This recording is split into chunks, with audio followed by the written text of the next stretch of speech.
بسم اللہ الرحمن الرحیم۔ السلام علیکم۔ نیوم سٹی کیا ہے؟ کیا یہ پروجیکٹ فیل ہو چکا ہے؟ نیوم سٹی ایک قرب قیامت کی نشانی کیسے؟ دوستو، ترقی ایک ایسا فطری امر ہے جس کے لیے انسان زمانہ قدیم سے سرگرداں ہے۔ یہی وجہ ہے کہ غاروں میں رہنے والا انسان آج تعمیراتی میدان میں ترقی کے عروج کو چھو رہا ہے۔ دور جدید میں تعمیر کیے جانے والے دنیا جہاں کے انفراسٹرکچر کا تصور شاہراہوں اور ٹرانسپورٹ کے بغیر ناممکن ہے، لیکن سعودی عرب میں نیوم کے مقام پر دی لائن ایک ایسا شہر قائم کیا جا رہا ہے جو تہذیبی انقلاب کا ایک حیرت کدہ ہے، جہاں انسان اور اس سے منسلک ضروریات اور سہولیات کو قدرتی رنگوں میں ڈوبے ایک عجوبے شہر کا درجہ حاصل ہے، جس کے تصور سے جنت کے منظر نامے کا شائبہ ہوتا ہے۔ آج کی اس ویڈیو میں ہم نے آپ کو سعودی عرب کے شہزادے محمد بن سلمان کے مشن 2030 اور اس میں شامل پروجیکٹس کے بارے میں بتائیں گے۔ اس کے ساتھ ساتھ ہم نیوم سٹی پروجیکٹ کے حوالے سے بھی بات کریں گے۔ نیوم سٹی لائن سٹی پروجیکٹ ایک میگا پروجیکٹ ہے جس پر بہت تیزی سے کام جاری ہے۔ جب شروع میں یہ پروجیکٹ اناؤنس کیا گیا تو اس وقت بہت سارے تجزیہ نگاروں کو یقین نہیں تھا کہ یہ پروجیکٹ واقعی میں پورا ہو سکتا ہے۔ یہ ایک ناممکن منصوبہ لگ رہا تھا، لیکن پچھلے کچھ سالوں سے سعودی عرب نے جس طرح جدید انداز اپنائے ہیں اور کئی میگا پروجیکٹس جو دیکھنے میں ناممکن لگتے تھے انہیں نہ صرف کامیابی سے پورا کر کے لانچ کیا، بلکہ آج کے سعودی عرب کو دیکھتے ہوئے یقین کرنا مشکل ہے کہ جتنی جدت اس وقت آ چکی ہے یہ کچھ عرصہ پہلے تک صرف ایک خواب تھا۔ سعودی عرب کے اسی کریک ریکارڈ کو سامنے رکھتے ہوئے منصوبہ سازوں کو یقین تھا کہ نیوم سٹی پروجیکٹ بھی ضرور پورا ہوگا، اور جیسا کہ سوچا جا رہا ہے یہ ایک ایسا شہر بنے گا جو آج تک کسی نے تصور بھی نہیں کیا ہوگا۔ لیکن اب سننے میں آیا ہے کہ یہ پروجیکٹ تقریباً فیل ہو چکا ہے۔ اب اس بات میں کتنی حقیقت ہے اور اس سب کے پیچھے کون سی وجوہات ہیں، یہی ساری باتیں ہماری آج کی ویڈیو کا موضوع ہیں۔ اس کے ساتھ ساتھ آپ کو یہ بھی بتائیں گے کہ نیوم سٹی کا تذکرہ حدیث میں کن الفاظ میں موجود ہے اور یہ شہر قیامت کی نشانی کیسے ہے۔ لہٰذا ان تمام باتوں کے بارے میں جاننے کے لیے ویڈیو کو سکپ کیے بغیر آخر تک ضرور دیکھیے گا۔ دوستو، سعودی عرب کے بارے میں سنتے ہی وسیع و عریض صحرا، خشک و بنجر زمین کے ساتھ ساتھ تیل کے ساتھ اس کی وابستگی ذہن میں آتی ہے، لیکن آج کا سعودی عرب پہلے سے بہت زیادہ بدل چکا ہے اور بے حد جدت بھی اختیار کر چکا ہے۔ یو اے ای سے متاثرہ منصوبے زیادہ تر اس لیے بنائے گئے ہیں کہ معاشی طور پر تیل پر انحصار کم کیا جا سکے اور دوسری جگہوں پر انویسٹ کر کے وہاں سے انکم حاصل کی جا سکے، اور خاص طور پر ٹورزم انڈسٹری پر توجہ دینی شروع کی گئی ہے۔ یہ سب زیادہ تر ویژن 2030 کے منصوبوں کا حصہ ہے، جس کا بنیادی مقصد سعودی عرب کا معاشی طور پر مزید مستحکم کیے جانے کے ساتھ ساتھ دنیا کے مطابق جدید ترین بنانا ہے۔ سب سے پہلے آپ کو محمد بن سلمان کے ویژن 2030 کے متعلق بتاتے چلیں۔ سعودی عرب 20 لاکھ مربع کلومیٹر کے رقبے پر پھیلا ہوا ہے۔ یہاں مسلم دنیا کی مقدس مساجد اور شہر ہیں۔ مملکت کا محل وقوع اس اسٹریٹجی کی نوعیت کا ہے۔ اسی تناظر میں ولی عہد شہزادہ محمد بن سلمان نے ویژن 2030 کے ذریعے ملک کا نیا اقتصادی نظام ترتیب دیا ہے۔ سعودی عرب کو صحیح معنوں میں عربوں، مسلمانوں اور دنیا بھر کے انسانوں سے جوڑا ہے۔ ویژن کے مطابق تقریباً 13 بڑے پروگرام روبائے عمل لائے جا رہے ہیں۔ ان میں معیار زندگی بہتر بنانے کے پروگرام بھی شامل ہیں۔ شہزادہ محمد بن سلمان نے پبلک انویسٹمنٹ فنڈ قائم کر کے بہت بڑا قدم اٹھایا ہے۔ یہ 300 ارب ڈالر سے زیادہ اثاثوں کا پروگرام ہے۔ ان کا پروگرام ہے کہ یہ دنیا کے بڑے ریاستی انویسٹمنٹ فنڈز میں سے ایک ہو۔ اس فنڈ سے Facebook, Citigroup, Disney, Bank of America اور بیبی کمپنی کو جوڑ رہے ہیں۔ ولی عہد نے دنیا کی سب سے بڑی آئل کمپنی آرامکو کو سعودی شراکتی کمپنی میں تبدیل کرنے کا انڈیا 2016 میں دیا تھا۔ شروع میں اسے مہم جوئی سے تعمیر کیا گیا تھا، تاہم 2019 ختم ہونے سے پہلے ہی آرامکو سے اس کا لین دین سعودی مارکیٹ میں شروع ہو گیا۔ 2018 میں سعودی فوجی مصنوعات تیار کرنے والی فیکٹریوں کی بنیاد بھی ڈالی۔ ان کا ہدف ملک کی 50% اکثر ضروریات اندرون ملک تیار کی جائیں گی۔ دوستو، اب اگر نیوم سٹی پروجیکٹ کی بات کریں تو یہاں آپ کو بتاتے چلیں کہ دی نیوم لائن سٹی ایک منصوبہ ایک ایسا ہے جس کے بارے میں اندازے لگائے جا رہے تھے کہ یہ سعودی عرب کی تقدیر بدلنے والا ہے۔ اس منصوبے کے تحت سعودی عرب کے شمال مغربی حصے نیوم میں ایک ایسے جدید ترین شہر کی بنیاد رکھی جا رہی تھی جو آج تک دنیا نے نہیں دیکھا تھا۔ اس کو اس طرح سے ڈیزائن کیا گیا کہ یہ ایڈوانس اور پائیدار ہونے کے ساتھ ساتھ ماڈرن سٹی لائف کا ایک نیا آئیڈیا پیش کرتا ہے۔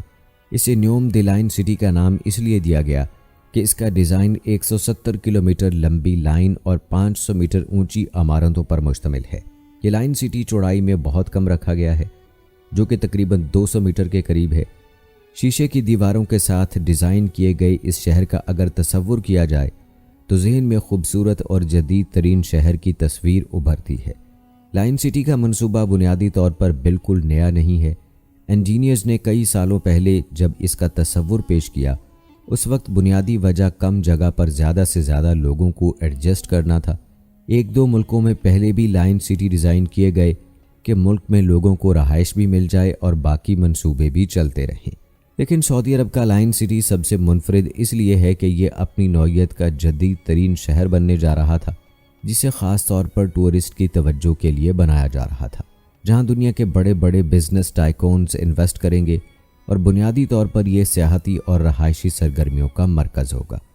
اس میں نہ کاریں ہوں گی اور نہ روڈز اور نہ ہی کاربن ڈائی آکسائیڈ کا اخراج ہوگا، کیونکہ اس شہر کے بارے میں بنیادی تصور یہ ہے کہ یہ ماحول دوست شہر ہوگا جس میں قدرتی آب و ہوا کو اپنی اصل حالت میں برقرار رکھا جائے۔ چونکہ نیوم سٹی میں کوئی روڈ نہیں ہوں گے اور نہ ہی کوئی گاڑیاں چلیں گی، اس لیے یہاں سمارٹ ٹیکنالوجی، خود سے چلنے والی کاریں اور بہت سی ماحول دوست عمارتیں ہوں گی۔ اس کے علاوہ ٹرانسپورٹیشن کے لیے ایک سپائن لیئر تعمیر کی جائے گی جس میں fully artificial intelligence high speed train کا انتظام ہوگا۔ کسی کو بھی پورے نیوم شہر کے 170 کلومیٹر میں کہیں بھی جانا ہو، وہ لفٹ کے ذریعے سپائن لیئرز میں جائے گا اور ٹرین میں بیٹھ کر ایک جگہ سے دوسری جگہ پہنچ جائے گا۔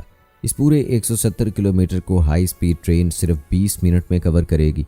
اس کے بارے میں کہا جا رہا تھا کہ ایک دفعہ جب یہ منصوبہ مکمل ہو جائے گا تو اندازے کے مطابق تقریباً 9 ملین کے قریب لوگ یہاں آباد ہو جائیں گے اور قریب 40 لاکھ لوگوں کو ملازمتیں دی جائیں گی۔ دوستو، نیوم شہر جسے سعودی عرب کا مستقبل کا گیگا سٹی بھی مانا جا رہا تھا اور اس کی تعمیر بھی بہت زبردست طریقے سے جاری تھی۔ اسی سلسلے میں جنوری 2023 میں سعودی عرب کی طرف سے جاری کردہ ایک ڈاکومنٹری بھی ریلیز کی گئی، جس میں بتایا گیا کہ نیوم سٹی اب تک اتنا تعمیر ہو چکا ہے اور اس منصوبے کی پروگریس کہاں تک ہے۔ حکام کے پہلے بیانات کے مطابق نیوم آبادی 10 لاکھ تک پہنچنے کا اندیا تھا، لیکن شہزادہ محمد بن سلمان کے مطابق یہ تعداد 2030 تک 1.2 ملین تک پہنچ جائے گی اور 2045 تک 9 ملین تک ہو جائے گی۔ سال 2030 کا ہدف 50 ملین افراد ہیں۔ سعودی عرب میں آدھے سعودی اور آدھے غیر ملکی افراد مملکت میں مقیم ہیں، جو آج تقریباً 34 ملین سے زائد ہیں۔ انہوں نے کہا کہ 2040 تک 100 ملین افراد کا ہدف مقرر ہے۔ اس کی تعمیر کا بنیادی مقصد سعودی عرب کی صلاحیت کو بڑھانا، سعودی عرب میں زیادہ سے زیادہ شہری اور زیادہ سے زیادہ لوگ حاصل کرنا ہے۔ دوستو، سعودی عرب کا یہ شہر نیو یارک سٹی کے حجم سے 33 گنا بڑا ایک نیا شہر ہوگا۔ بحیرہ احمر کے ساتھ تعمیر کردہ نیوم کا مقصد وہ سلیکان ویلی ہے جس میں قصبے، شہر، تحقیقی و تعلیمی زون اور سیاحتی مقامات کے ساتھ ساتھ 100 میل پر مشتمل وہ لکیر نما شہر ہے جو کاربن کے پھیلاؤ کا سبب بنتی کاروں اور گاڑیوں سے پاک ہے اور جس کا نام دی لائن ہے۔ اس لکیری شہر میں کوئی کاریں یا سڑکیں نہیں ہوں گی، لیکن تمام رہائشیوں کے لیے ضروری سہولیات 5 منٹ کے پیدل سفر پر موجود اور دستیاب ہوں گی۔ نیوم ہر قابل فہم معنوں میں بے مثال ہے، زمین پر موجودہ وہ خطہ جو آج سے پہلے ناقابل فہم تھا، زمین کے خطے پر وہ نشان جو آج سے پہلے کہیں نہیں دیکھا گیا۔ سعودی عرب کے شمال مغربی کونے میں فی الحال تبوک میں تیار کیا جا رہا ہے، جو مصر اور اردن کو آپس میں ملاتا ہے۔ جیسا کہ پہلے بھی ہم آپ کو بتا چکے ہیں کہ نیوم سعودی عرب کے ویژن 2030 کا ایک اہم ستون ہے اور اسے ایک ایسی بنیاد کے ساتھ تعمیر کیا جا رہا ہے جو بین الاقوامی سرمایہ کاری کو راغب کرنے کی حکمت عملی کے ساتھ ڈیزائن کیے گئے 14 خصوصی سرمایہ کاری کے شعبوں میں کام کرتا ہے۔ سعودی عرب کی اب تک کی تیل پر مرکوز معیشت کو متنوع بنانے کے لیے ایک عظیم قدم کا حصہ ہے۔ اس کے متعلق کہا جا رہا تھا کہ یہ ایک آزاد زون ہوگا جس کے اپنے ضوابط اور سماجی اصول ہوں گے جو جو خاص طور پر معاشی ترقی اور اپنے شہریوں کی فلاح و بہبود کے لیے بنائے گئے ہیں۔ دنیا کے اعلیٰ ہنر کو راغب کرنے اور نیوم کو تجارت کا مرکز بنانے کے لیے جدت اور تخلیقی صلاحیتوں کو بروئے کار لایا جا رہا ہے، اور نیوم کا پہلا مرحلہ 2025 میں مکمل ہونے کی امید ہے۔ تبوک میں گرمیاں لمبی، تیز، خشک اور صاف ہوتی ہیں، اور سردیاں مختصر، سرد، خشک اور زیادہ تر صاف ہوتی ہیں۔ سال کے دوران درجہ حرارت عام طور پر مختلف ہوتا ہے، اور شاذ و نادر ہی 102 فارنہائٹ حرارت عام طور پر 40 سے زیادہ ہوتا ہے۔ ساحل سمندر کی بنیاد پر گرم موسم کی سرگرمیوں کے لیے تبوک جانے کے لیے سال کے بہترین اوقات مئی کے وسط سے جولائی کے وسط تک اور اگست کے آخر سے اکتوبر کے وسط تک ہیں۔ دوستو، دلائن 170 کلومیٹر کی لمبائی کے ساتھ 1 بلین رہائشیوں کا شہر ہے، جو نیوم کے اندر 95% فطرت پر مشتمل ہے، اور جہاں کاربن کے اخراج پر مشتمل دیگر شہروں کی طرح ٹرانسپورٹ، کاروں، سڑکوں کا کوئی تصور نہیں۔ دلائن 2 اطراف پر مشتمل 1600 فٹ اونچی عمارتوں کا وہ سلسلہ ہے جو ایک دوسرے کے متوازی چلتی ہیں اور صحراؤں، پہاڑوں اور ساحلی علاقوں میں جاتی ہیں۔ یہ منصوبہ مکمل ہونے پر $1 ٹریلین کی عمارت میں 50 لاکھ افراد ہوں گے، اور اس کے مکین 20 منٹ میں ایک کونے سے دوسرے کونے تک سفر کر سکیں گے۔ سعودی ولی عہد محمد بن سلمان کے مطابق دلائن ایک ایسا منصوبہ ہے، یہ ایک تہذیبی انقلاب ہے جو انسانوں کو اولین درجہ دیتا ہے۔ منصوبوں کے مطابق یہ عمارتیں خلیج عقبہ سے ایک پہاڑی ریزورٹ اور ایک کمپلیکس تک چلیں گی، جہاں سعودی حکومت کی رہائش ہوگی۔ دلائن 150 سالوں میں پہلی بار ایک منفرد منصوبہ ہے۔ ایک بڑی شہری تعمیراتی ترقی سڑکوں کی بجائے لوگوں اور انسانوں کو مد نظر رکھتے ہوئے ڈیزائن کی گئی ہے۔ روزانہ کی بنیاد پر تمام ضروری خدمات جیسا کہ اسکول، طبی کلینک، تفریحی سہولیات میسر ہوں گی۔ نئی سرسبز علاقے اور جگہیں 5 منٹ کی چہل قدمی پر مشتمل ہوں گی، اور یہ دلائن کی ایک بہترین وضاحت کریں گی۔ دوستو، سعودی حکومت کے مطابق نیوم دلائن میں الٹرا ہائی سپیڈ ٹرانزٹ اور خود مختار نقل و حرکت سفر کو آسان بنایا جائے گا، اور رہائشیوں کو صحت اور تندرستی پر خرچ کرنے کا دوبارہ دعویٰ کرنے کا موقع فراہم کریں گے۔ توقع ہے کہ کوئی سفر 20 منٹ سے زیادہ طویل نہیں ہوگا۔ دوستو، یہاں ایک اور بات بتاتے چلیں کہ دلائن منصوبہ جو نہ صرف 200 میٹر چوڑا اور 170 کلومیٹر لمبا ہے، بلکہ سطح سمندر سے 500 میٹر بلند ہے، اس کی اونچائی ایفل ٹاور اور ایمپائر اسٹیٹ بلڈنگ سے بھی زیادہ ہے۔ نیوم شہر 14 اقتصادی شعبوں پر مشتمل ہوگا، جو کہ $100 بلین کی تخمینہ سالانہ آمدنی پیدا کرے گا۔ ان شعبوں میں ڈیزائن اور تعمیرات، تعلیم، توانائی، تفریح و ثقافت، مالیاتی خدمات شامل ہیں۔ علاوہ ازیں خوراک، صحت و بہبود، بائیو ٹیکنالوجی، مینوفیکچرنگ، میڈیا، نقل و حرکت، کھیل، اس کے علاوہ ڈیجیٹل ٹیکنالوجی، سیر و سیاحت اور پانی کے شعبے شامل ہیں۔ دوستو، یہ تھی وہ باتیں جو نیوم سٹی کی تعمیر سے پہلے سوچی گئی تھیں۔ اس طرز پر اس شہر کو تعمیر کیا جائے گا۔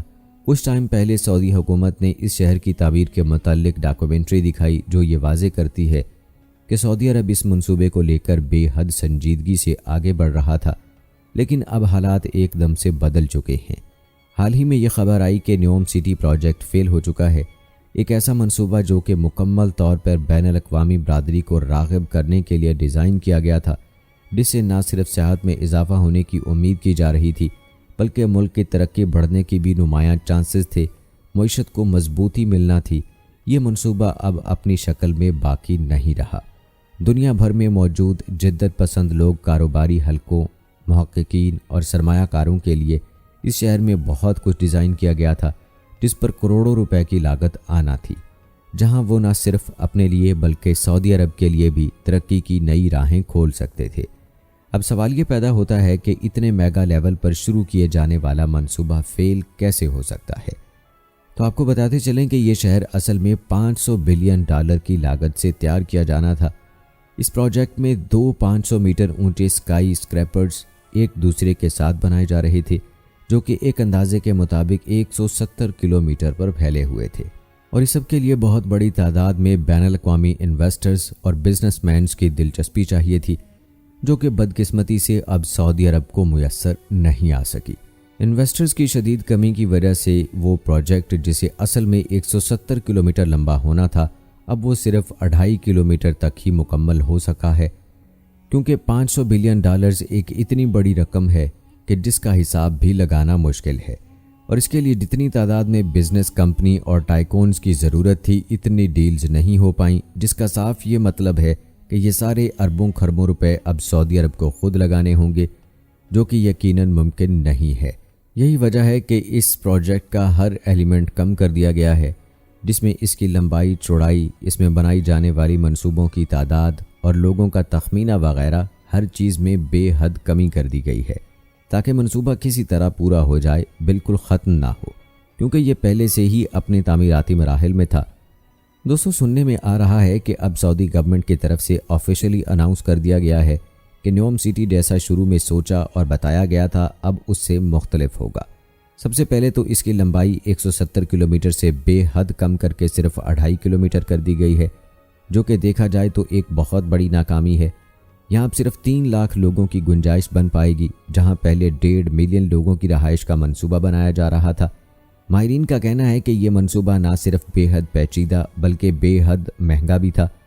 اگر جس طرح سوچا گیا تھا اس طرح پورا ہو جاتا تو واقعی دنیا میں یہ ایک عجوبہ گنا جاتا، لیکن بدقسمتی سے تیل کی موجودہ صورتحال کی وجہ سے سعودی عرب کے لیے اتنے بڑے پروجیکٹ پر پیسہ لگانا ناممکن ہے، اور کہا جا سکتا ہے کہ نیوم سٹی پروجیکٹ پوری طرح سے فیل ہو چکا ہے۔ دوستو، اب اگر نیوم سٹی اور قرب قیامت کی نشانی کی بات کی جائے تو حدیث میں پیش گوئی کی گئی تھی کہ قرب قیامت کے زمانے میں عرب بلند و بالا عمارات تعمیر کریں گے۔ حضرت ابو ہریرہ رضی اللہ تعالی عنہ کہتے ہیں کہ رسول اللہ صلی اللہ علیہ وآلہ وسلم ایک روز لوگوں کے پاس باہر بیٹھے ہوئے تھے۔ اتنے میں ایک شخص آپ کے پاس آیا اور اس نے عرض کیا، اللہ کے رسول، قیامت کب قائم ہوگی؟ آپ صلی اللہ علیہ وآلہ وسلم نے فرمایا، جس سے سوال کیا گیا ہے وہ سوال کرنے والے سے زیادہ نہیں جانتا، لیکن میں تمہیں قیامت کی نشانیاں بتاتا ہوں۔ جب لونڈی اپنی مالکہ کو جنے تو یہ قیامت کی نشانیوں میں سے ہے، اور جب ننگے پاؤں ننگے بدن لوگ لوگوں کے سردار بن جائیں تو یہ بھی اس کی نشانیوں میں سے ہے، اور جب بکریاں چرانے والے عالی شان عمارتوں پر فخر کرنے لگ جائیں تو یہ بھی اس کی نشانیوں میں سے ہے، اور قیامت کا علم ان 5 باتوں میں سے ہے جنہیں اللہ کے علاوہ کوئی نہیں جانتا۔ پھر رسول اللہ صلی اللہ علیہ وآلہ وسلم نے یہ آیت تلاوت فرمائی کہ اللہ ہی کو معلوم ہے کہ قیامت کب قائم ہوگی، وہی بارش نازل کرتا ہے، وہی جانتا ہے کہ ماں کے پیٹ میں کیا ہے۔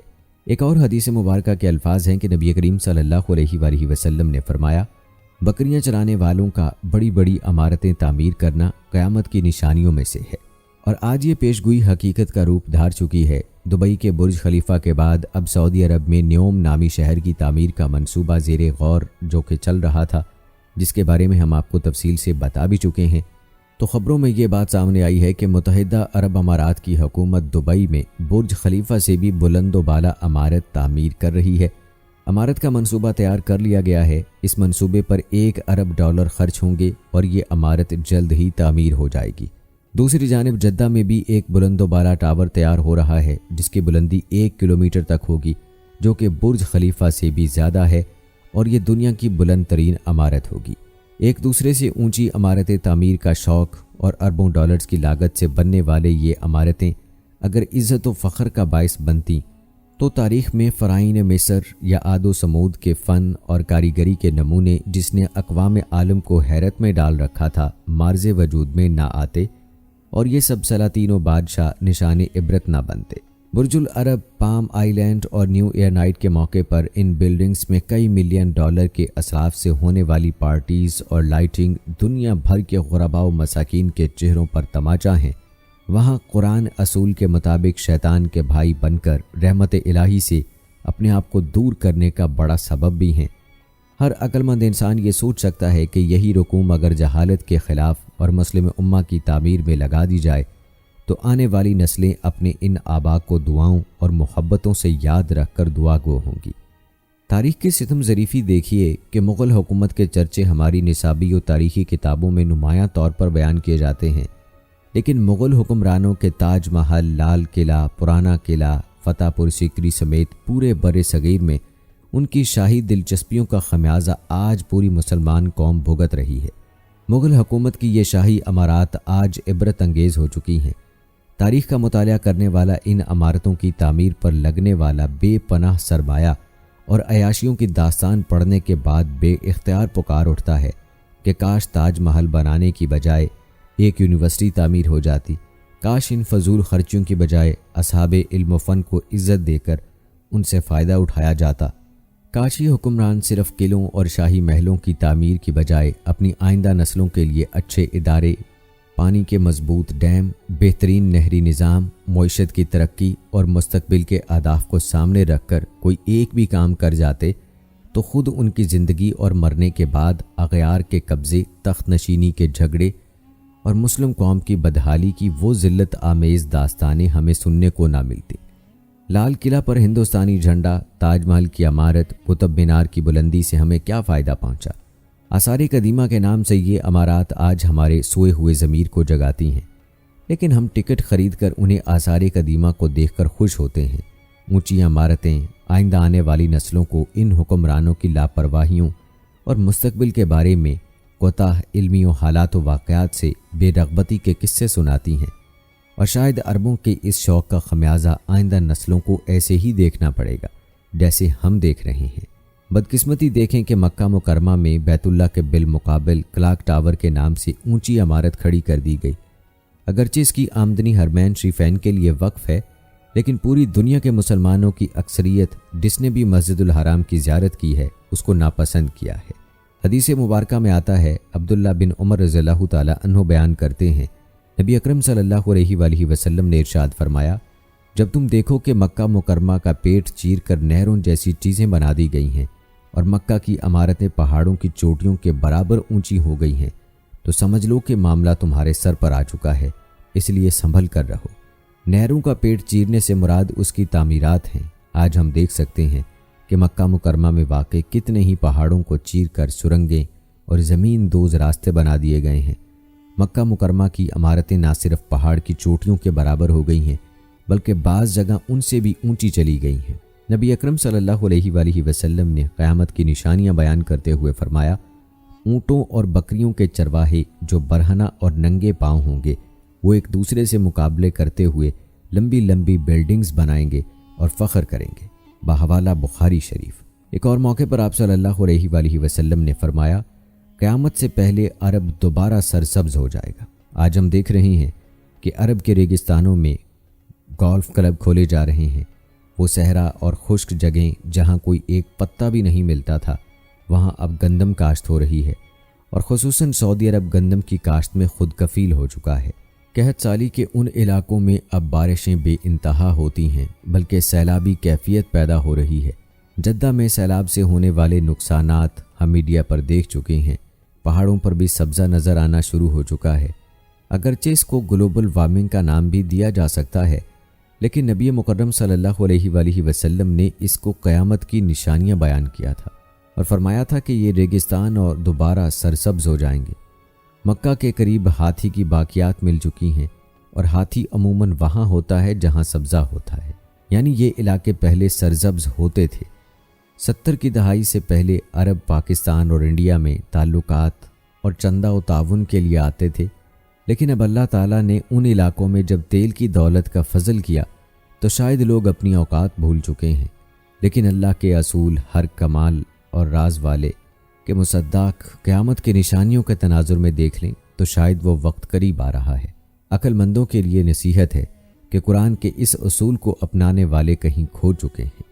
دوستو، اللہ تعالیٰ کے نبی کریم صلی اللہ علیہ وآلہ وسلم نے قیامت کی جو نشانیاں اپنی امت کو بتلائی ہیں ان میں سے بہت ساری دنیا فانی میں واضح ہو چکی ہیں اور کچھ ابھی بھی مقررہ وقت پر واضح ہونا باقی ہیں۔ قرب قیامت کی جس نشانی پر آج ہم نے بات کی کہ عرب کے فاقہ زدہ چرواہوں کا عالی شان اور بلند و بالا عمارت تعمیر کرنا نہ صرف پوری طرح واضح ہو چکی ہے بلکہ ترقی کے نام پر ایک دوسرے سے آگے نکلنے کی دوڑ میں شامل ہو رہے ہیں۔ دوستو، یہ وہی لوگ ہیں جو فاقہ زدہ ننگے پاؤں ننگے جسم کے ساتھ بکریاں چرایا کرتے تھے، آج عالی شان عمارات بنانے اور اپنے گھروں کی زینت و آرائش کے کام میں اس قدر مشغول اور ایک دوسرے کو نیچا دکھانے اور اپنی بلند و بالا عمارات پر فخر و مباحت کا اظہار کرنے کے جوہر دکھانے میں مصروف عمل نظر آتے ہیں۔ تاریخی کتب کے سینوں میں مسلمانوں کے عروج و زوال کی داستانیں ہمیشہ کے لیے محفوظ ہیں۔ جب تک مسلمان قرآن و حدیث کے بتائے ہوئے احکامات پر چلتے ہوئے اپنی تلواروں کو دشمن کے خون سے رنگتے رہے اور اسلام کا پیغام پہنچاتے رہے، تب تک وہ دنیا پر فاتح اور غالب رہیں گے۔ لیکن جیسے ہی مسلمانوں کی فتوحات کا دار و مدار کفر و ایمان کی بجائے دنیا کی مال اور دولت جمع کرنے کے گرد گھومنا شروع ہوا، تلواروں کو زنگ لگنا شروع ہوتا چلا گیا۔ لوگ جذبہ ایمانی سے خالی ہو کر آنکھوں میں بے غیرتی، بے حسی اور بے شرمی کا خنجر لیے لوگوں کی قبروں پر بلند و بالا عمارتیں بناتے چلے گئے۔ ایک روایت کے مطابق حضرت جبرائیل امین نبی اکرم صلی اللہ علیہ وآلہ وسلم کی خدمت میں حاضر ہوئے اور آپ صلی اللہ علیہ وآلہ وسلم سے اسلام، ایمان، احسان اور پھر قیامت کے بارے میں سوال کیا، تو آپ صلی اللہ علیہ وآلہ وسلم نے انہیں قیامت کی علامت کے بارے میں مطلع کرتے ہوئے فرمایا کہ یہ لونڈی اپنی مالکہ کو جنم دے گی اور تو دیکھے گا کہ برہنہ پا ننگے بدن فاقہ زدہ چرواہے اس قدر دولت مند ہو جائیں گے کہ بلند و بالا عمارتوں کے بنانے میں ایک دوسرے کے ساتھ مقابلہ کریں گے۔ اس طرح یہ بات ایک دوسری روایت میں بھی بیان کی گئی ہے کہ جب تو برہنہ پا بھوکے اور فاقہ کشوں کو لوگوں کا سردار بنتے دیکھے تو سمجھ لینا کہ یہ قیامت کے آثار اور علامت میں سے ایک ہے۔ آپ صلی اللہ علیہ وآلہ وسلم سے پوچھا گیا، یا رسول اللہ صلی اللہ علیہ وآلہ وسلم، یہ بھوکے ننگے اور فاقہ کش بکریوں والے کون لوگ ہوں گے؟ تو آپ صلی اللہ علیہ وآلہ وسلم نے فرمایا، عرب۔ دوستو، گھر بنانا، عمارتیں تعمیر کرنا اور انہیں بلندی تک لے جانا کوئی حرام کام نہیں۔ اسلام نے کسی قسم کی کوئی شرط عائد نہیں کی اور نہ ہی پابندی عائد کی، خصوصاً جب ان میں تجارتی فوائد ہوں۔ غرض یہ کہ ان تعمیرات کو محض فخر، غرور اور تکبر کے لیے تعمیر نہ کیا گیا ہو۔ عمارات کی تعمیر میں زیادتی دو طرح سے ہو سکتی ہے، ایک یہ کہ عمارت کئی منزلہ بنا کر بے تحاشا بلند کرنا، اور دوسرا انہیں خوب سجانا، مضبوط کرنا، منقش کرنا، وسیع کرنا، ان میں کثرت سے مجالس اور ملحقہ عمارت بنانا۔ یہ سب کچھ موجودہ زمانے میں امر واقع کے طور پر موجود ہے، بالکل ویسے جیسے کہ ہم آج کل اپنی مسجدوں کو دیکھ لیں۔ لوگ ایمان سے تو خالی ہو گئے ہیں، لیکن مساجد خوبصورت، منقش، وسیع ہو گئی ہیں، جبکہ لوگوں کے پاس اموال کی کثرت ہو چکی ہے اور لوگوں پر دنیا کے دروازے کھول دیے گئے ہیں۔ آج کل لوگ اس قدر مصروف ہیں کہ ارد گرد کے لوگوں کا پتہ ہی نہیں کہ شاید ان کو ایک وقت کا کھانا بھی میسر ہے یا نہیں۔ صلہ رحمی کی بجائے قطع رحمی بڑھتی جا رہی ہے۔ لوگ اپنے قریبی رشتہ داروں سے بات کرنا اس لیے گوارا نہیں کرتے کہ ان کا گھر چھوٹا ہے اور ہمارا بڑا، ان کی حیثیت ہمارے برابر نہیں، ان کا کاروبار کمتر اور ہمارا کاروبار وسیع پیمانے پر پھیلا ہوا ہے۔ ہم نے اپنے مراسم بھی ایسے لوگوں سے وابستہ کر لیے جو ہماری طرح اونچی شان و شوکت کے مالک ہوں۔ رسم و رواج اور اونچ نیچ کی دیواروں کو ہم نے اپنے ارد گرد اتنا مضبوطی سے کھڑا کر لیا ہے کہ ہم اب یہ سوچنے پر مجبور نظر آتے ہیں کہ ان کھوکھلی اور بناوٹی دیواروں کو گرا دیا تو لوگ کیا کہیں گے۔ ہم یہ بھول جاتے ہیں کہ اس ضمن میں اللہ اور اس کے رسول صلی اللہ علیہ وآلہ وسلم نے کیا تعلیمات دی ہیں۔ دوستو، خلاصہ یہ ہے کہ عرب کے باشندے صحراؤں کے ان پڑھ بدو جو بکریاں چروانے والے تھے، صحراؤں کو چھوڑ کر شہروں کی طرف رخ کریں گے اور اونچی عمارتیں بنانے میں مبالغہ آرائی کریں گے اور ایک دوسرے کو نیچا دکھانے کی مقابلہ بازی کریں گے۔ گھروں، دکانوں اور پلازوں کی یہ سب تعمیر فخر و غرور اور تکبر کے لیے ہوگی۔ ہر شخص کی یہ خواہش ہوگی کہ اس کی عمارت دوسری تمام عمارات سے زیادہ بلند ہو اور خوبصورت ہو۔ آج کے زمانے میں عربوں میں بھی اور غیر عربوں میں بھی عمارتوں کی تعمیر میں مبالغے کا رواج عروج پر ہے۔ حدیث میں صرف عرب کے لیے ہی نہیں کہا گیا بلکہ ہر اس شخص کے لیے یہ پیغام دیا گیا ہے کہ جو بھی تعمیرات محض دکھلاوے کے لیے کرے گا وہ اس زمرے میں آتا ہے۔ اور نہ صرف انفرادی سطح کے افراد بلکہ حکومتیں بھی اس دوڑ میں شامل ہو گئی ہیں، اور وہ بھی کمرشل پلازوں کے بنانے اور ان پر فخر و غرور کرنے میں ایک دوسرے سے سبقت لے جانے میں پیش نظر آتے ہیں۔ اللہ پاک ہم سب کو ظاہری و پوشیدہ گناہوں سے پاک فرمائے اور ریاکاری سے بچائے، آمین۔ آئیے دوستو، اب تذکرہ کرتے ہیں قیامت کی نشانیوں کے بارے میں جن کا ذکر احادیث مبارکہ میں ہوا ہے۔ پیارے دوستو، حضرت حذیفہ ابن اسید غفاری رضی اللہ تعالی عنہ کہتے ہیں کہ ایک دن ہم لوگ آپس میں قیامت کا ذکر کر رہے تھے کہ نبی کریم صلی اللہ علیہ وآلہ وسلم ہماری طرف آ نکلے اور پوچھا کہ تم لوگ کس چیز کا ذکر کر رہے ہو؟ صحابہ نے عرض کیا کہ ہم قیامت کا تذکرہ کر رہے ہیں۔ تب آپ صلی اللہ علیہ وآلہ وسلم نے فرمایا، یقیناً قیامت اس وقت تک نہیں آئے گی جب تک تم اس سے پہلے 10 نشانیوں کو نہ دیکھ لو۔ پھر آپ صلی اللہ علیہ وآلہ وسلم نے ان 10 نشانیوں کو اس ترتیب سے ذکر فرمایا: نمبر 1 دھواں، نمبر 2 دجال، نمبر 3 دابۃ الارض، نمبر 4 سورج کا مغرب کی طرف سے نکلنا، نمبر 5 حضرت عیسیٰ ابن مریم کا نازل ہونا، نمبر 6 یاجوج ماجوج کا ظاہر ہونا۔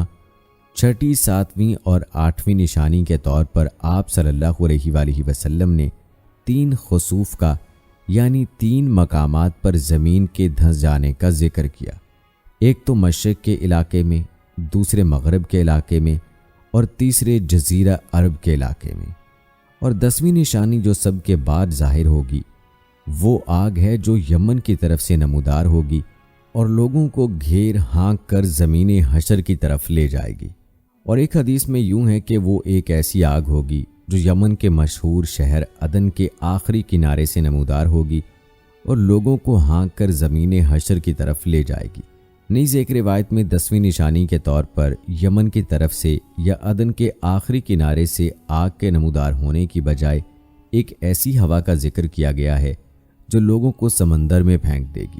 پیارے دوستو، آپ نے اس روایت میں قیامت کی 10 بڑی نشانیاں ملاحظہ فرمائیں۔ جہاں تک ان نشانیوں کی ترتیب کا معاملہ ہے تو اس بارے میں آپ کو محدثین اور اہل علم کی آراء سے آگاہ کریں گے، لیکن پہلے آپ کو دخان اور دجال کے علاوہ باقی نشانیوں کے بارے میں تفصیل بتاتے ہیں۔ دخان اور دجال کے حوالے سے تفصیل آپ ملاحظہ کر چکے ہیں، جو کہ قیامت کی بڑی نشانیوں میں سے پہلی 2 نشانیاں ہیں۔ دوستو، تیسری بڑی نشانی ہے دابۃ الارض۔ دابۃ الارض سے مراد ایک عجیب الخلقت اور نادر شکل کا جانور ہے جو مسجد حرام میں کوہ صفا و مروہ کے درمیان سے برآمد ہوگا اور جس کا ذکر قرآن مجید میں بھی کیا گیا ہے۔ علماء نے لکھا ہے کہ وہ جانور چوپائے کی صورت میں ہوگا جس کی درازی 60 گز کی ہوگی۔ اس کے نمودار ہونے کی صورت یہ ہوگی کہ کوہ صفا جو کعبہ کی مشرقی جانب واقع ہے یکایک زلزلے سے پھٹ جائے گا اور اس میں سے یہ جانور نکلے گا۔ اس کے ہاتھ میں حضرت موسیٰ علیہ السلام کا عصا ہوگا اور دوسرے ہاتھ میں حضرت سلیمان علیہ السلام کی انگشتری ہوگی۔ تمام شہروں اور علاقوں میں اتنی تیزی کے ساتھ دورہ کرے گا کہ کوئی فرد بشر اس کا پیچھا نہ کر سکے گا اور دوڑ میں اس کا مقابلہ کر کے اس سے چھٹکارا نہ پا سکے گا۔ جہاں جہاں جائے گا ہر شخص پر نشان لگاتا جائے گا۔ جو صاحب ایمان ہوگا اس کو حضرت موسیٰ علیہ السلام کے عصا سے چھوئے گا اور اس کی پیشانی پر مومن لکھ دے گا، اور جو کافر ہوگا اس پر حضرت سلیمان علیہ السلام کی انگشتری سے سیاہ مہر لگا دے گا اور اس کے منہ پر کافر لکھ دے گا۔ پیارے دوستو، تفسیر ابن کثیر کے مطابق جس جانور کا یہاں ذکر کیا گیا ہے لوگوں کے بالکل بگڑ جانے اور دین حق کو چھوڑ بیٹھنے کے وقت آخر زمانے میں ظاہر ہوگا، جبکہ لوگوں نے دین حق کو بدل دیا ہوگا۔ بعض کہتے ہیں یہ مکہ شریف سے نکلے گا، بعض کہتے ہیں اور کسی جگہ سے، جس کی تفصیل آگے آنے والی ہے۔ کہتے ہیں وہ جانور بولے گا، باتیں کرے گا اور کہے گا کہ لوگ اللہ کی آیتوں کا یقین نہیں کرتے تھے۔ ابن جریر اسی کو مختار کہتے ہیں، لیکن اس قول میں نظر ہے، واللہ عالم۔ ابن عباس کا قول ہے کہ وہ انہیں زخمی کرے گا۔ ایک روایت میں ہے کہ وہ یہ اور وہ دونوں کرے گا۔ یہ قول بہت اچھا ہے اور دونوں باتوں میں کوئی تضاد نہیں، واللہ عالم۔ دوستو، وہ احادیث جو دابۃ الارض کے بارے میں مروی ہیں ان میں سے کچھ ہم بیان کرتے ہیں۔ ابو داؤد میں ہے کہ دابۃ الارض 3 مرتبہ نکلے گا، دور دراز کے جنگل سے ظاہر ہوگا اور اس کا ذکر شہر یعنی مکہ تک نہ پہنچے گا، پھر ایک لمبے زمانے کے بعد دوبارہ ظاہر ہوگا اور لوگوں کی زبانوں پر اس کا قصہ چڑھ جائے گا، یہاں تک کہ مکہ میں بھی اس کی شہرت پہنچے گی۔ پھر جب لوگ اللہ کی سب سے زیادہ حرمت و عظمت والی مسجد حرام میں ہوں گے، اسی وقت اچانک دفعتاً دابۃ الارض انہیں وہیں دکھائی دے گا کہ رکن مقام کے درمیان اپنے سر سے مٹی جھاڑ رہا ہوگا۔ لوگ اس کو دیکھ کر ادھر ادھر ہونے لگیں گے۔ یہ مومنوں کی جماعت کے پاس جائے گا اور ان کے منہ کو مثل روشن ستارے کے منور کر دے گا۔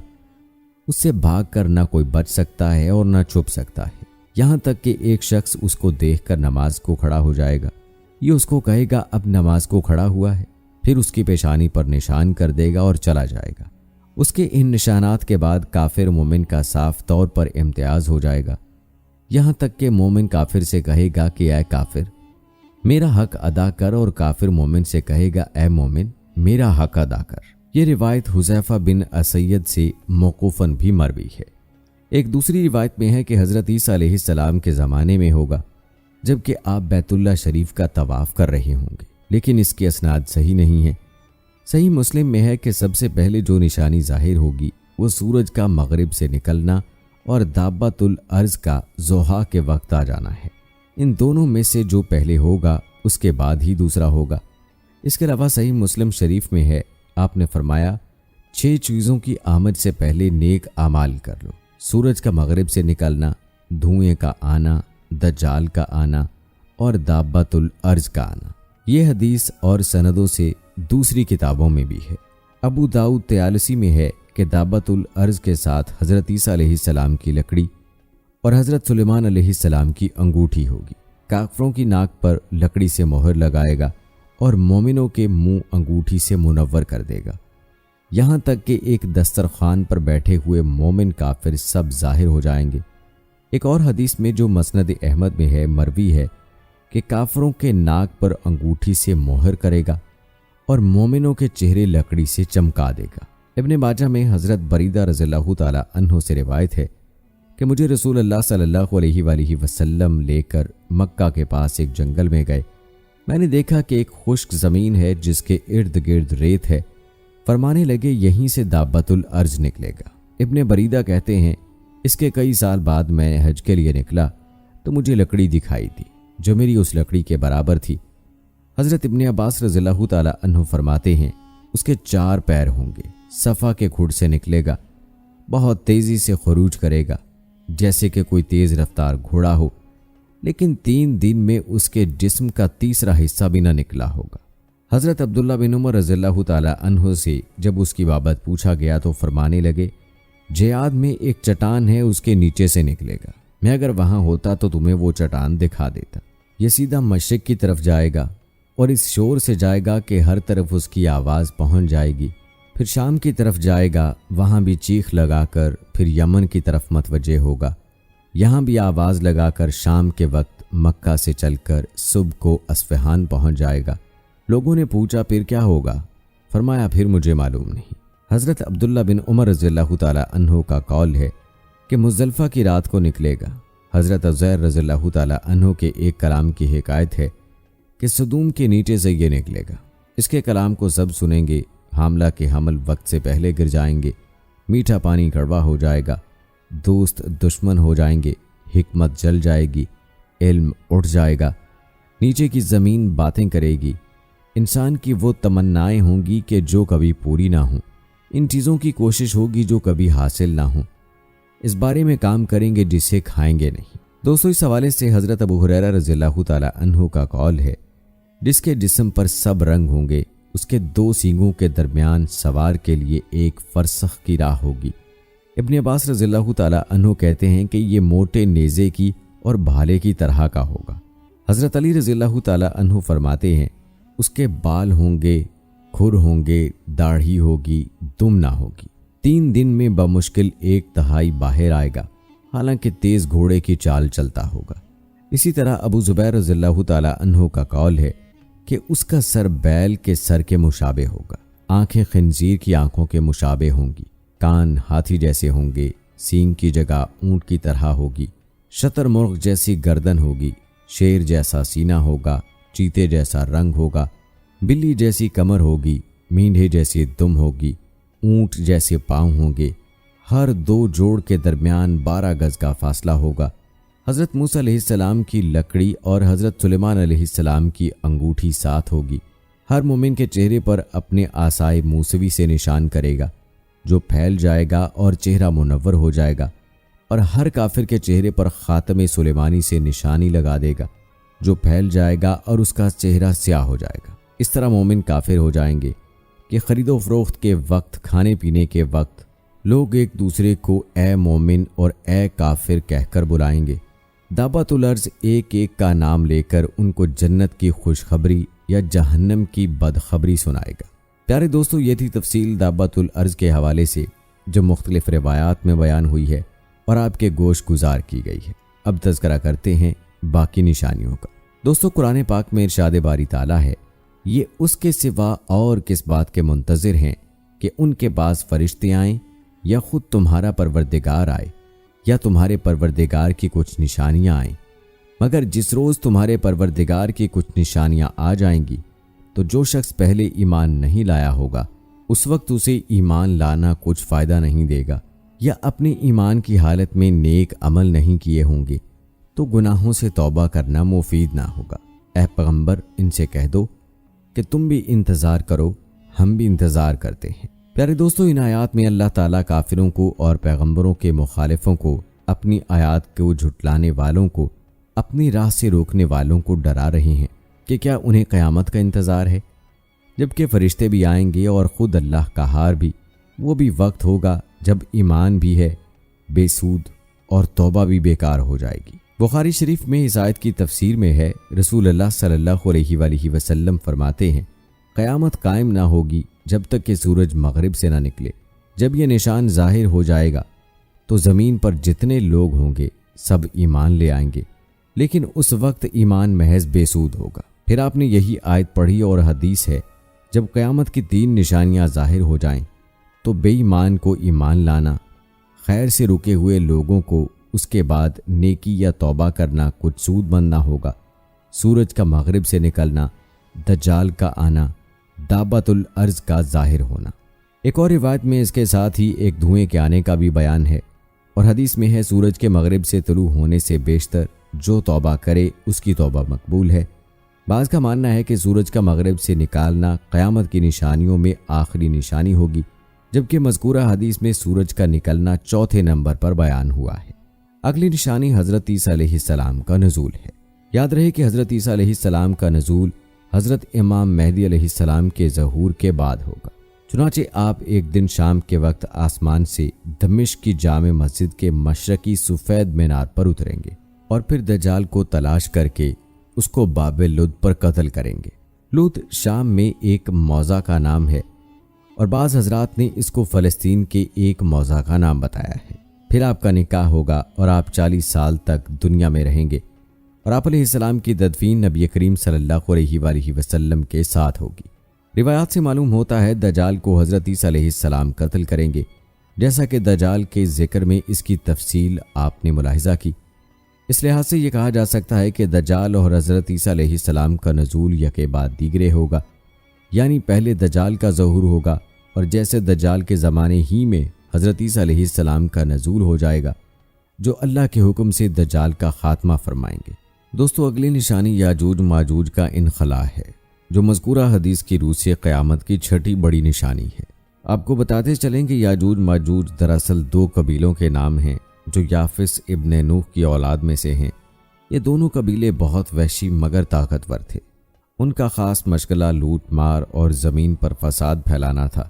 یہ قبیلے جس گھاٹی میں رہا کرتے تھے اس کو ذوالقرنین نے ایک ایسی دیوار سے جس کی بلندی اس گھاٹی کے دونوں طرف کے پہاڑوں کی چوٹی تک پہنچتی ہے اور موٹائی 60 گز کی ہے، بند کرا دیا تھا تاکہ لوگ ان قبیلوں کے چیرہ دستیوں سے محفوظ رہ سکیں۔ جب قیامت آنے کو ہوگی اور یاجوج ماجوج کے نکلنے کا وقت آئے گا تو دیوار ٹوٹ جائے گی۔ قرآن کریم کی سورہ کہف میں باحوالہ یاجوج ماجوج ذوالقرنین کے حالات بیان کرتے ہوئے فرمایا گیا ہے کہ جب وہ اپنی شمالی مہم کے دوران 100 دیواروں یعنی پہاڑوں کے درمیان پہنچا تو وہاں اسے ایسی قوم ملی جس کی زبان ناقابل فہم تھی۔ تاہم جب ترجمان کے ذریعے گفتگو ہوئی تو انہوں نے عرض کیا کہ یاجوج ماجوج اس سرزمین پر فساد پھیلاتے ہیں، لہٰذا تو ہمارے اور ان کے درمیان ایک سد یعنی دیوار تعمیر کر دے۔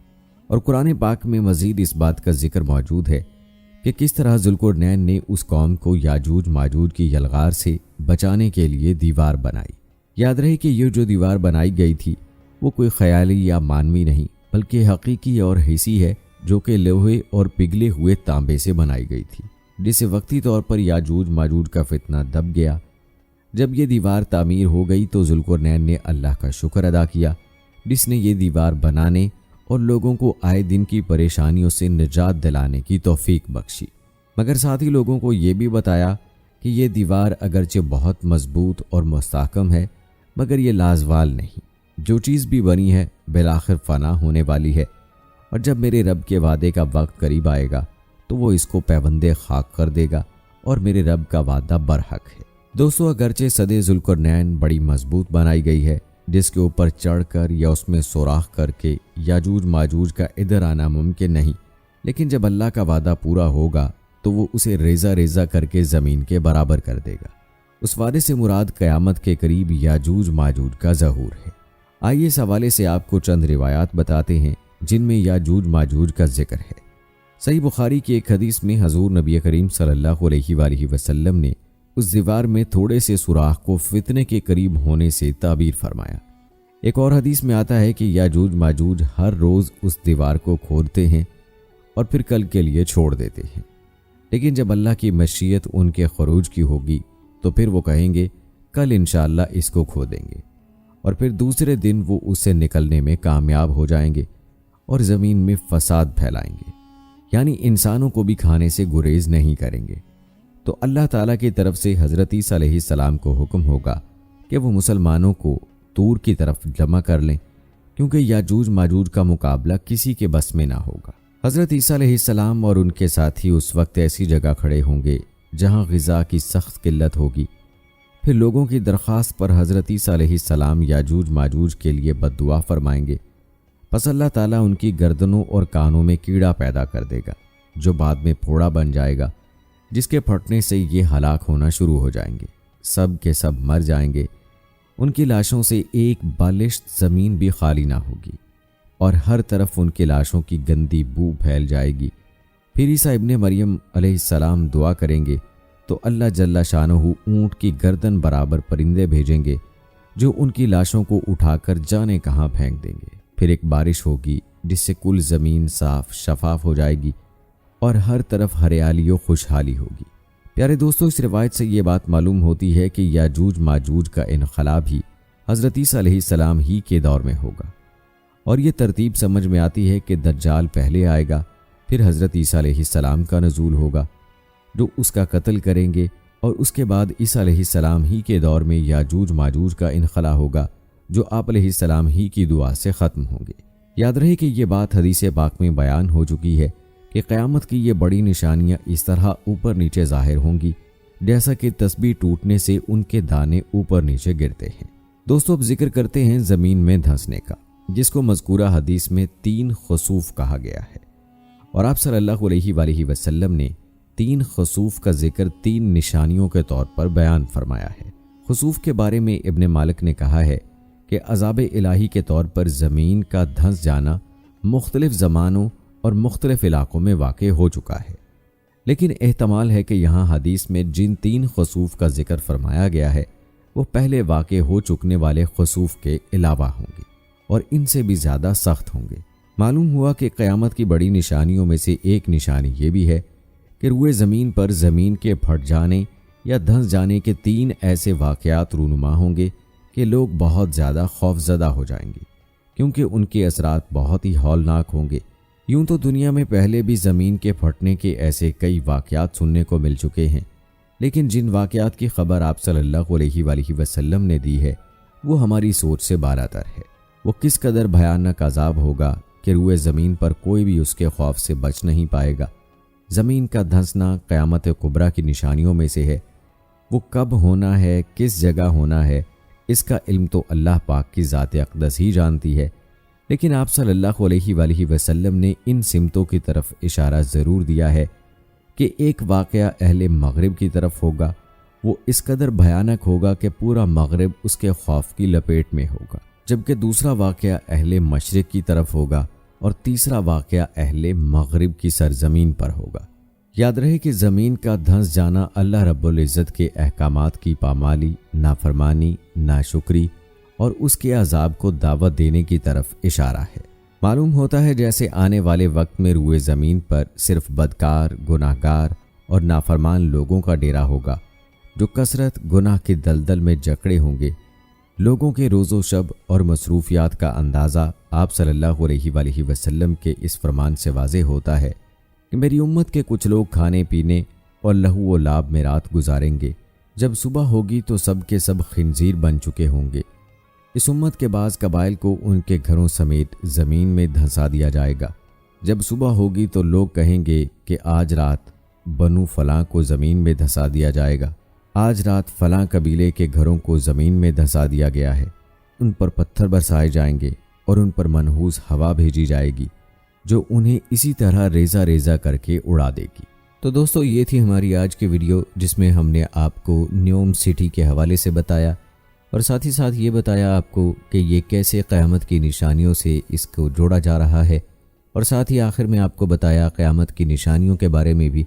امید ہے کہ ہماری آج کی یہ ویڈیو آپ کو پسند آئی ہوگی۔ آج کی اس ویڈیو کے متعلق اپنی رائے کا اظہار کمنٹ باکس میں لازمی کیجیے گا۔ مجھے اگلی ویڈیو تک اجازت دیں۔ فی امان اللہ۔